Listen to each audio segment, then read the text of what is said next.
歡迎嚟到小兔故事屋 Little Story House。今晚嘅故事嚟自格林兄弟嘅經典童話《糖果屋》。等我哋一齊行進森林，睇下漢賽爾同埋葛麗特點樣用勇氣同智慧揾到返屋企嘅路。從前喺森林嘅邊緣住住一個貧窮嘅樵夫，佢同佢嘅兩個細路漢賽爾同埋葛麗特，仲有佢哋嘅繼母住喺一齊。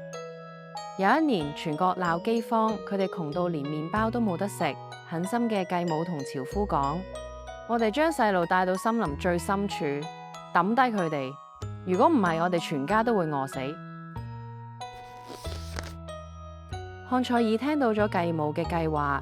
等大家瞓着之後，佢靜靜咁出門，喺月光之下執咗滿滿一口袋亮晶晶嘅白色石仔。第二日，當佢哋被帶進森林嘅時候，漢賽爾偷偷咁沿路抌低石仔。到咗晚上，漢賽爾藉住月光下閃閃發亮嘅石仔，帶住葛麗特成功揾到咗返屋企嘅路。繼母非常嬲，但冇過幾耐，饑荒更嚴重啦。佢再次計劃要將兩個細路送去森林入邊。佢將大門鎖緊，令到漢賽爾冇辦法出去執石仔。今次漢賽爾只係剩返一塊麵包，佢只好將麵包碾碎，沿路留低麵包碎。但係森林裏邊嘅雀仔將麵包碎都食晒。到咗夜晚，佢哋再搵唔到返屋企嘅路，徹底喺森林裏邊迷路啦。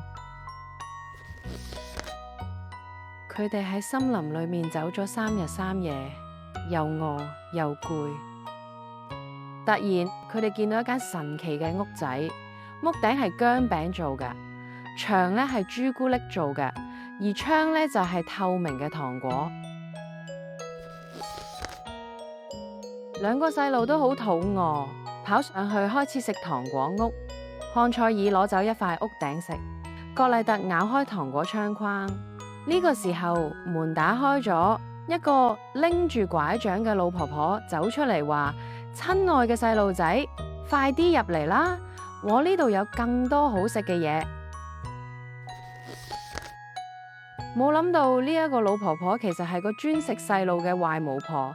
佢一手捉住漢賽爾，將佢韞咗喺籠入邊，打算將佢養肥再食。然後佢命令葛麗特每日做牛做馬，煮好食嘅嘢俾哥哥食。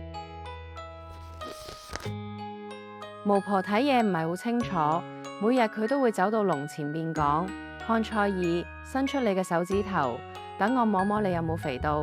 聰明嘅漢賽爾每次都伸出一條執嚟嘅小骨頭。巫婆摸咗又摸，總覺得佢點都食唔肥。過咗幾個禮拜，巫婆失去咗耐性，我唔理啦，今日就要將佢燒嚟食。佢對葛麗特大叫，去睇下烤箱裏邊嘅火燒得夠唔夠旺。佢其實係想將葛麗特推入去一齊燒。葛麗特靈機一動話：我唔知要點睇，你可唔可以教我啊？巫婆唔耐煩咁話：真係死蠢咁都唔識。巫婆自己爬到焗爐前面，將頭探入去。就喺呢一瞬間，葛麗特使出全身嘅力氣，從後面猛力一推，將巫婆推入焗爐，仲好快咁閂埋咗鐵門。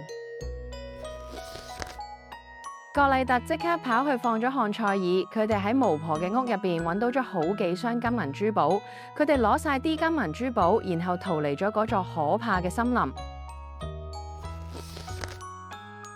經過一番波折，佢哋終於揾到返屋企嘅路。爸爸睇到佢哋，開心到喊咗起嚟。原來自從漢賽爾同葛麗特走咗之後，爸爸每一日都好掛住佢哋，而狠心嘅繼母已經離開咗。從此，佢哋靠住嗰啲珠寶過住幸福快樂嘅日子。糖果屋呢個故事其實都好似我哋嘅生活，家人之間互相扶持，用心同機智，就算遇到困難都一定揾到出路。呢度係小兔故事屋 Little Story House， 記得訂閱我哋嘅頻道，點個讚。我哋下次再見，拜拜。